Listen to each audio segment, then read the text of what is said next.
All right, welcome back. In case you're just joining us, it's still the Money Show, your number one financial newsroom. I'm being told right now that we're going for a live event. Precisely where is it? Can I have the paper, please? Thank you. Okay, we're commissioning of the first batch of Kano students to bilingual college. Okay, that's what we are going to be doing right now. But of course, we're still on for our international viewers. We'll be back again. Tope Fasua is my guest. I know you wouldn't want to miss it, so we will definitely play back the interview. All right, that's it for our terrestrial viewers, but we still continue.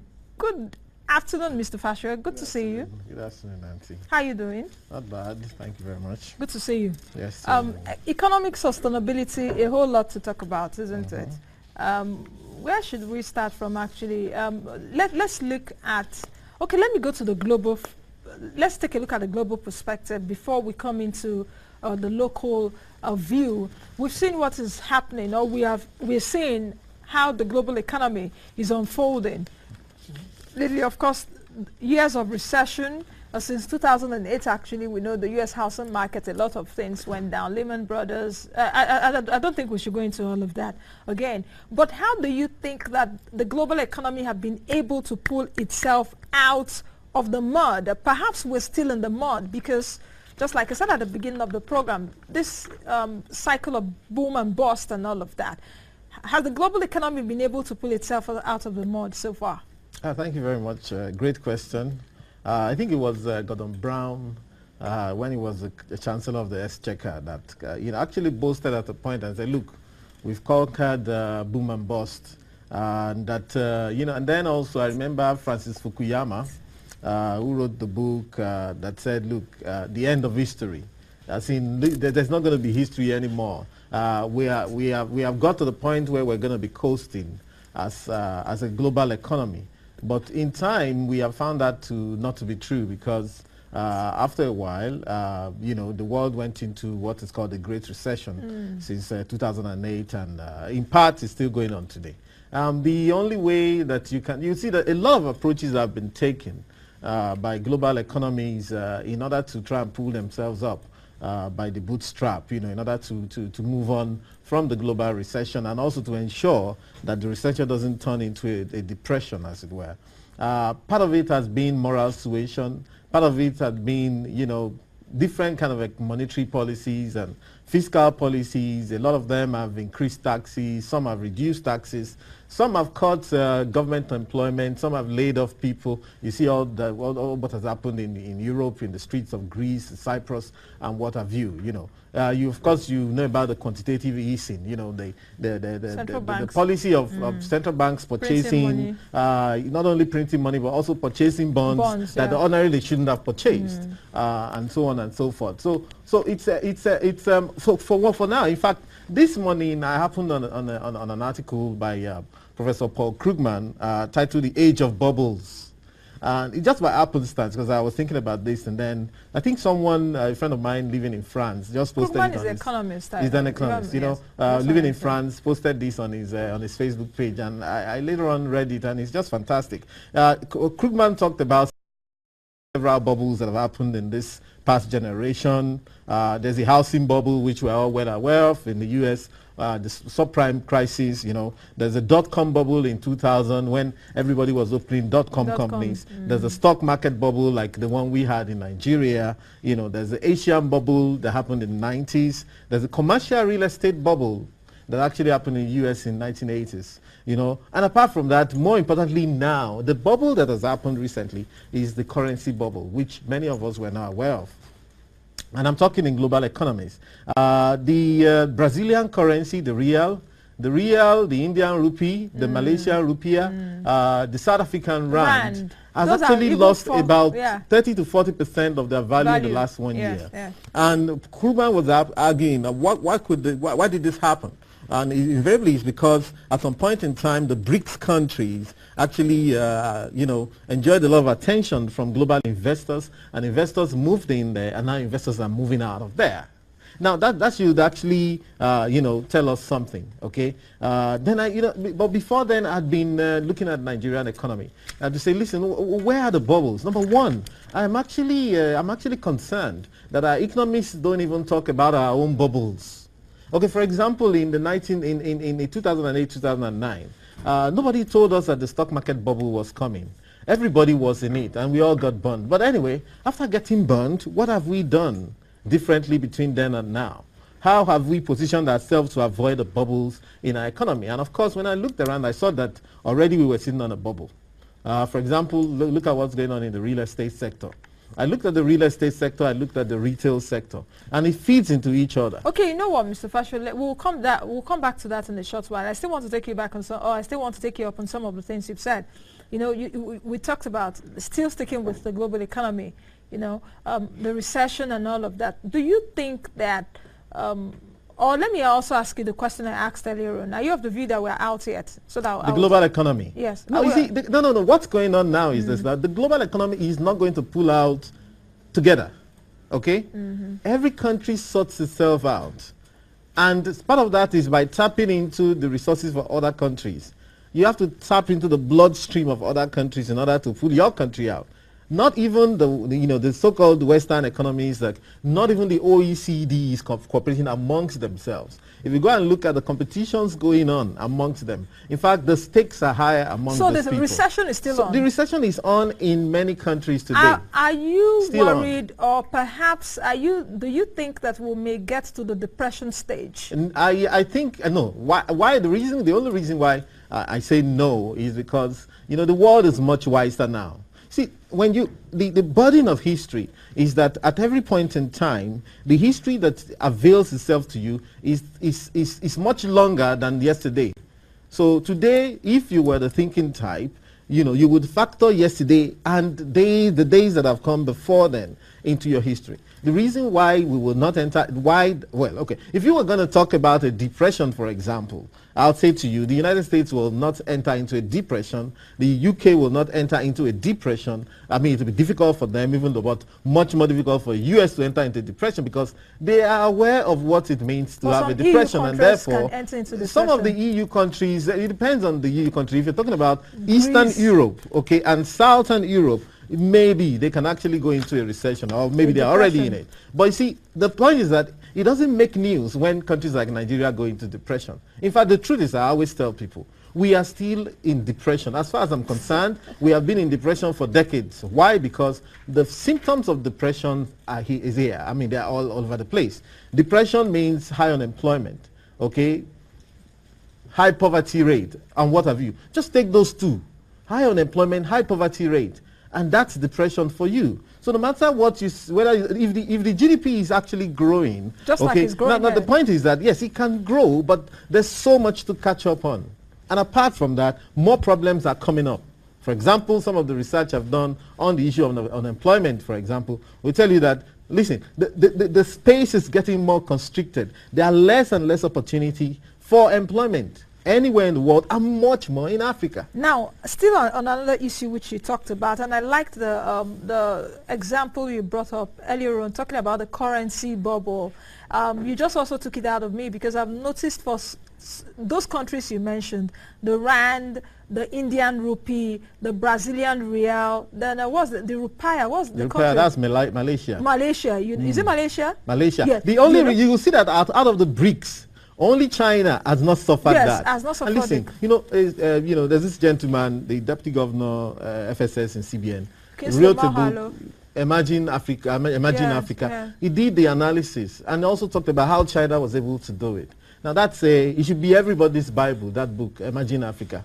And it's just amazing what has gone on. Only China has been able to protect its currency because it had hands-on approach. What I was going to add to the issue of monetary policy, all sorts of financial policy, fiscal policy, and all those kind of things that countries have deployed in managing the economic situation is that there's also been instances where countries have had to step up and say, look, we're going to take a draconian policy. This is not about democracy. The economy is dying. We don't want the people to be falling down dead on the street. Therefore, we're moving in this direction. We don't care what anyone says. And that's part of the things that a place like China will do. And indeed, I'll say that we here in Nigeria should look more towards those emerging economies. We can't compare ourselves with the US. We can't say, oh, because the US has done QE, quantitative easing, we're also going to do QE. It doesn't work because the economies are totally different. Okay, we'll come back to the issue of approach, which is very interesting for me. But let's go back to the issue of this emerging economies or emerging markets. Just like we've mentioned Brazil, India, and co. Do you think that perhaps with the issue of recession right now around the world, how do you think that these emerging markets will cope, which I don't know if to categorize Nigeria among emerging market or a frontier market, but anyway. Well, they call it frontier. You know, frontier, but frontier yes, itself, frontier. Well, according to part of what Dr. Mogalu discussed, which I've seen in some of the reviews, the word frontier itself brings up a problem because it means that that's a place where the battle is going on. And there are new books that have been written about the new scramble for Africa, the scramble for the land, the scramble for the resources, you know, and all those kind of things. And like I said to you before, you know, the space to get a purchase is actually getting more and more restricted. So yeah, you could call Nigeria an emerging economy, call it frontier. It really doesn't matter what they call you. It's what goes on within you that really matters. The bottom line is that what I've seen in the last few months, and perhaps a year or two down the line, is that to a large extent, you know, a lot more people, a lot more vulnerability. In fact, I must tell you today, the Nigerian economy has never been more vulnerable to the price of crude oil. Never been more than it is today. And I just try to imagine the apocalyptic situation that may arise if there's a plunge in the price of crude oil. Do you think that we've never been no reason why it will not as we are right now? No, we've never been, and I'll tell you why. Right now. No, I'll tell you why. Part of it is that the economy is much more globalized. For example, I was telling someone just a few minutes ago, say, look, in 2 years' time, when you walk into any Nigerian bank, you think you're in HSBC or Barclays London. Why? Because there's going to be 2 or 3 staff in there. We are moving in a certain direction, okay? Information technology is actually making us bootstrap. Information flies faster than you'd ever imagine, you know? So things are not, we cannot live life like they used to do in our father's time, our grandfather's time anymore. Things have changed. The entire global economy is gravitating, and in which case, things like boom and bust becomes much more relevant to our situation. We must be able and ready to notice trends in our economy and say, hey, this is where it's going. Because if it goes like that for Britain, for US, for China, for Malaysia, for India, it's going to go like that for us as well. We can't pray out of the problem where we have. We have to jettison superstitious approaches and embrace science and technology and analytical approaches, you know, in getting where we want to get. That brings me to the approach of how we structure our economic policies. You made mention that we are not the U.S. We shouldn't compare ourselves to the U.S. because the two economies, the Nigerian economy and the U.S. economy, quite different, which I also agree. You know, the U.S. economy is much more structured than ours right now. So what fundamental approach do you think that we can use to manage where we are? You mentioned China.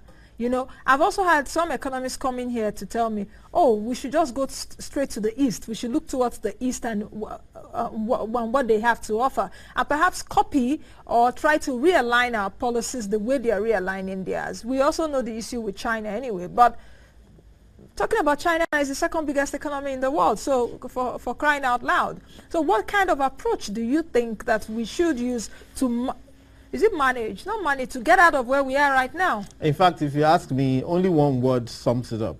We have to do the unconventional. We have to do the unusual. It is business unusual. Let Nigerians let's not deceive ourselves. We are in trouble. I'm sorry to say. If you put it that way, you know, let's look at ourselves. You know, stand back and look at ourselves from afar. In fact, I did an article on my Facebook page yesterday. I said, listen, the reasons to be afraid, you know, to actually worry about Nigeria and where we are. And you know, I mean, you know, in Cameroon the other day they chased out some of our Pentecostal churches. You know, you go to Singapore, they stop you for 30 minutes at the airport, detain you for 30 minutes because you're a Nigerian to do some other extra checking. You go to the UK, they use a sniffer dog to sniff you. You go to South Africa, everybody thinks you're a criminal. You go to Ghana, they think you're an armed robber, and so on and so forth. So, however, you see, so if we stand back and look at ourselves, see, what I find out is this, and I must say this very quickly, that we are the government. We are shirking our responsibility. You don't have to be appointed as a minister. In fact, the day you're appointed as a minister, commissioner, or special advisor, or whatever, a lot of things that you used to see before, you stop to see them. if you go, because you become shielded away from them, and you cannot, there's a limit to which you can blame those people. The point is, a lot of people have been outside who criticize them on end before, and they get in there and they become worse than the people that they used to criticize. So, but the point is that we on the outside are seeing things more clearly than them. So we need an unconventional approach. Chassis, just yes, like exactly. What you said the kind of place you live, the kind of places they live, the way their office is, the people comport themselves to even go to their offices. They believe, so it's very easy for them to believe that everything is okay. Nigeria is working, Nigeria is moving. No, it's not. See, especially if we take a long-term approach and we look in the long term and say, hey, what's going on? Let me tell you what, the only thing that can save us, okay, the economy, is if perhaps we discover something, a certain resource, or we invent something that nobody else has been able to, that is new, that nobody else is able to discover, and we're able to leverage and get the arbitrage on that kind of product. In the alternative, all we have is the crude oil that we have to depend on, and we're not very much in control of the prices of crude oil. Just today, in the newspaper, I think I saw a certain minister was talking about the fact that shale oil, I think it's the Minister of Economic Planning, that Dr. Shamsuddin Usman, that look, government is actually worried about the discovery of shale oil in the US. But listen, what is shale oil? It's another technology.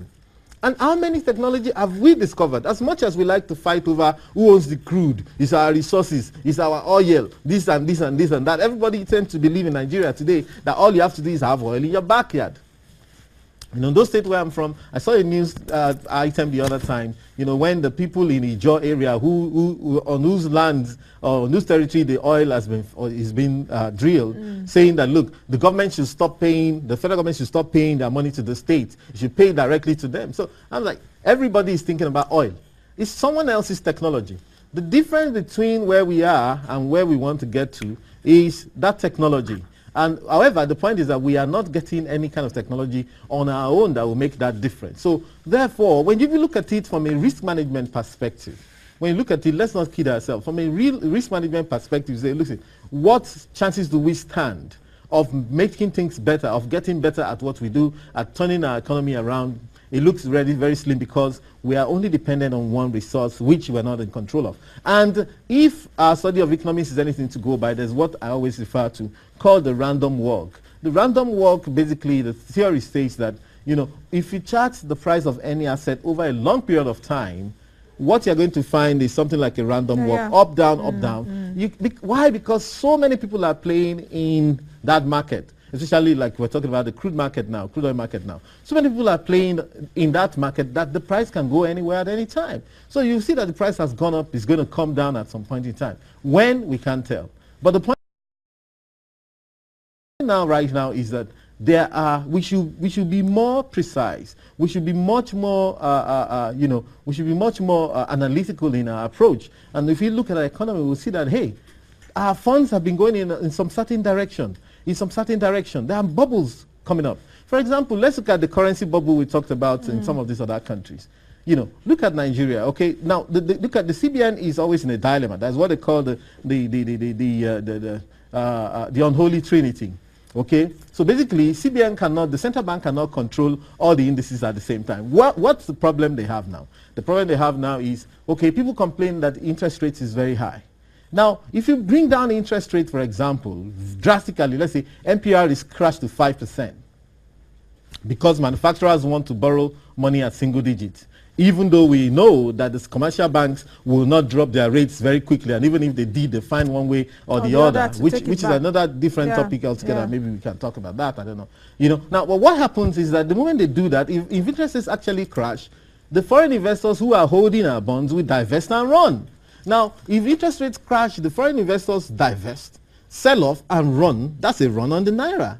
Now, the CBN will have to liquidate its reserve in order to meet up to that. That means the reserve will drop. At some point in time, after liquidating a whole lot of your reserve, you say, look, I'm not liquidating anymore. You devalue. Now, when you devalue in an economy that is very much import dependent still, that means you have increased poverty on the streets. And of course, apart from that, the implication of dropping interest rates is that clearly, you fuel inflation. So imagine a combination of fueling inflation and a weaker Naira in an import-dependent economy. That's pandemonium. That's why the CBN will not accede very quickly to those who say, drop the interest rate, drop the interest rate. However, maintaining it at the level it is, okay, it's also itself well in a bubble, because some people will argue with you and say, hey, the naira is overvalued. Now, what do we need to do? Now, okay, so if the naira is overvalued at where it is, and we know that removing the shock absorbers means that it's going to spiral out of control, plus inflation, plus poverty, plus unemployment, okay, look at how it links up. Therefore, there's a need to sit down. Part of the approach that I will probably, I've not been able to tell you, one of the approaches, which is a unique approach. In the United Arab Emirates in Dubai, in 2006, 2007, I mean, it was the peak, property peak, and all of a sudden there was a drop. Crash. There was a big crash. People moved out of Dubai. A lot of people from the Western Europe who were there, trading in the market, enjoying themselves, sunning themselves, and all this kind of stuff. They took off. A lot of them drove to the airport with their hired car, which is their hire purchase car, whatever and they left the key on the ignition and took the last flight out. Because in the UAE, you owe money, you don't pay, you go to jail. It's not like Europe where you get away with a slap on the wrist. No, you go to jail.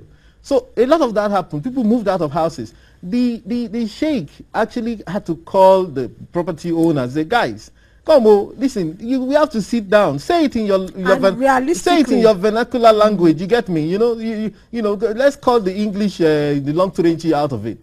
So come, guys, there's problem. You have to reduce your rent. You have to reduce. If you want the companies to survive, you've got to reduce your rent. And that's part of the advantages that such a monarchy has over a so-called democracy. In fact, I was in a shop one day when the discussion was going on in the Senate, whereby someone took a bill or took a proposal there that the Senate should help to regulate the price, the rent of in houses Abuja. in Abuja. And the lady that owned the shop was saying, she was listening, we were both listening, say, how can you tell me, do you know how I got the money to build the place? We're kidding ourselves. Do you know how they got the money? We're saying that for your own good. Where this company is going to now, the truth is this, the middle class is shrinking. And it is natural. In the process of globalization, as I argued in my book, over the issue of careers or not, the way it works is that big companies will get bigger. In fact, if you think you're a big company in Nigeria, if by the time we remove all the shocks, even Dangote will be in jeopardy from products coming in from all over the place. If the government if we allowed free trade the way they want us to allow free trade, that means that Dangote juice, the Danso juice, or what they call it, will not be able to cope with those coming from abroad. You have to block some things. We're saying that now you have to even block more things. We're saying that now we have to be wise with ourselves. Go around Abuja and see how many properties are vacant. Now the point is that the more vacant they are, the more anybody will need to renovate those properties. The more they will degenerate very quickly because nobody is living in them.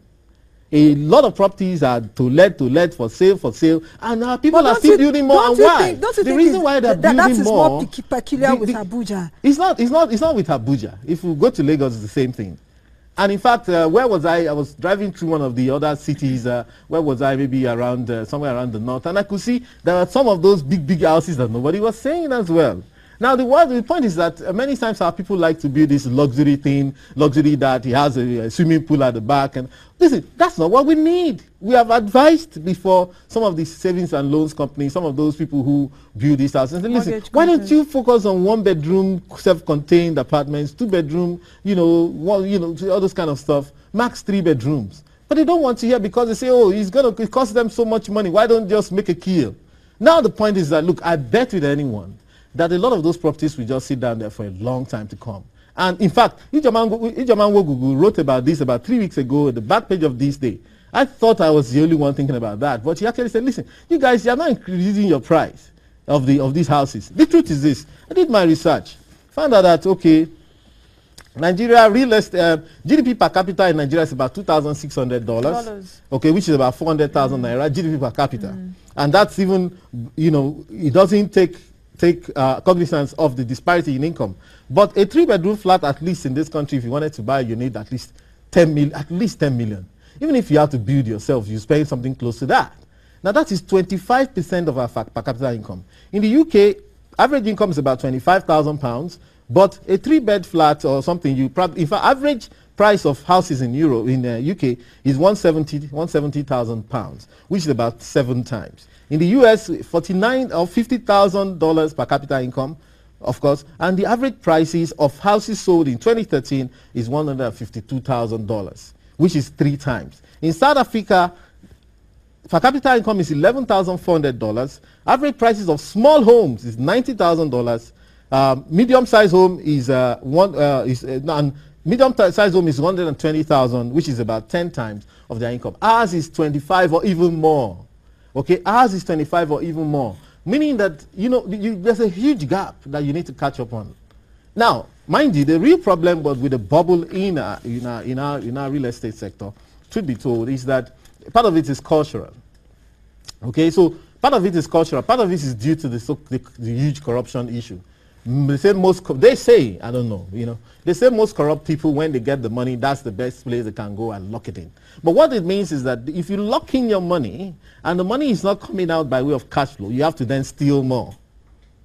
Okay, so you have to steal more, you have to be more corrupt in order to sustain the standards of living that you're already used to. Because you can't be going around Abuja thinking, okay, I have 50 houses here, but okay, I need some money. The way you spend will change, whether you like it or not. Okay, so some people say that. Another problem is this idea of the African culture that says that if you don't own a house, then you have not lived. So people would rather build in their villages. A few years ago, an analysis was done. The trillions of money we have locked down in village houses that people don't live. We must now, what I'm saying now is that we need a holistic approach to our economy. Of course, the president, the economic council, all the big men, they need to get involved. Let them not kid themselves. If an economy has locked most of its money in real estate, because we have this one-track way of thinking. Everybody wants to be a big man, he wants to build an estate. You're not looking around to see whether the ones that have been built have been taken. What is your selling advantage that you're going to use in order to sell, in an environment where people are not selling? And some people are actually waiting for the next set of politicians to come and steal the country blind in order to buy. You're waiting for new sets of people to come into the House of Reps and Senate to steal the country blind and then to buy your property. Are you acting in your own enlightened self-interest or not? Where things are going to now, in the last few months, you see how people are being thrown out of job. Cash flow is really, really bad. They say, oh, President Jonathan is not spending money. He's not putting food on the table. I'm wondering, what does that mean, really? I don't know whether the role of a government is to spend money, just to spend money without thinking of where. But I don't think the man is not spending money. I think they are spent. But the problem is that where the money goes, those who have first charge on that money, those who actually should disburse it and make sure that it goes around, are not allowing it to, because everybody is spending for himself. Everybody what do you mean by is this statement? gone. So wow. Just explain actually what no. you So mean. what you see? So they can spend. They can release money and all that stuff. Yeah, perhaps money. For number one, I don't believe that a government is there just to release money, and then when they release money, and then everybody will just spend. I think a government needs to take a more strategic approach in the spending of money. But what has happened between then and now is that to a large extent, Nigerians have become more desperate. Those who are corrupt, because like I said to you before, a lot have tied their monies down on real estate, at least on real estate, or some people have gone into the bubble of sending their children abroad in Ivy League schools, and they have to keep up with those spendings. Then they have to be more vicious in getting the money when it comes to them. So what stops someone if the money is released and he's thinking, okay, this money is there now, so what can we do? What can we do to ensure this money doesn't go out? Who is interested in spreading the money?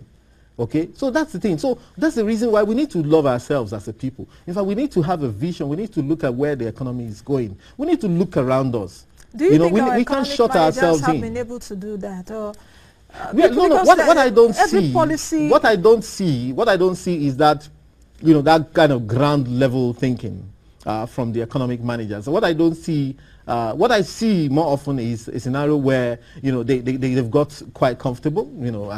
They don't understand what you're talking about when you're complaining about these things and so on. And that's why I said that we also have a role to assist them. Your show, the things you talk about here, they should listen to some of them in order to remind themselves of where they're coming from. We are the ones that can tell where the economy is going to. See, how many sectors can you say is doing well in this country? The banks are complaining the other time when the CBN increased the CRR on public sector funds to 50%. Right now. They're complaining now, and a lot of them are actually laying off people. Of course, who suffers most? The people way down there. So the people way down there. But what's the problem really with the banks? The problem is with the bosses. That's the truth. Okay, so the bosses wants to, you know, he's a big man, he's a director, he's an MD, he wants like 5 or 6 SUVs, he wants a big house somewhere and all that. He's earning a whole lot of money. The point is, that's what I'm saying. I said we will gravitate towards what banking is in other places. I met a guy that just came from Malaysia. I said, look, when I go to bank in Malaysia, I see only 3 people. That is where we're going in Nigerian economy. But what, you know, there's one thing that we were able to do, which they were not able to do even abroad. When Sanusi was able to take personal responsibility from some of those bank MDs who had erred and who had embezzled money. Okay, so we need to keep reminding ourselves of that. And then to let the bankers know, yes, to let the bankers know that, hey, what we really require, it's not diesel that is the cause of their problem. In fact, I remember when, you know, SLS here, Malam Sanusi, was at his Senate confirmation, you know, and he was asked this question. Of course, he was coming then from the perspective of a commercial banker. And they asked him a question that, look, what about this issue of, you know, the way, the kind of profits the banks declare and the high interest rates and so on and so on. And he said, look, you know, we have to fuel the generator. My next article, I wrote on it, and he called me. So I wrote on it and said, okay, I don't agree with you that this every company runs diesel in this country. Is that you're running diesel, you're running kerosene, or you're running petrol? You must run something. Even every household does that. So how many of us is able to shift our cost to the consumer and declare 100 billion naira at the end of the year? So it's not tenable. As much as they have complained, Zenith and GTB has declared the half-year results now. 53 billion here, 54 billion there. You know, so you can't, I mean, you can't convince me you are the victim when you are declaring 54 billion half a year. No, you can't be. But so what they need to do is a restructure of the business model of the banks. To restructure the business model. But how do you do that? If you don't understand that we are in a dire situation as a people, if you don't understand that we're in a dire situation as a society, you can't understand where we're going to. We're practicing capitalism in a very crass manner here. You know, people say, look, I don't care what happens to the next person, but you will have to care. You know, so there's a time that we have to slow down and say, hey, this bubble, before it bursts, let us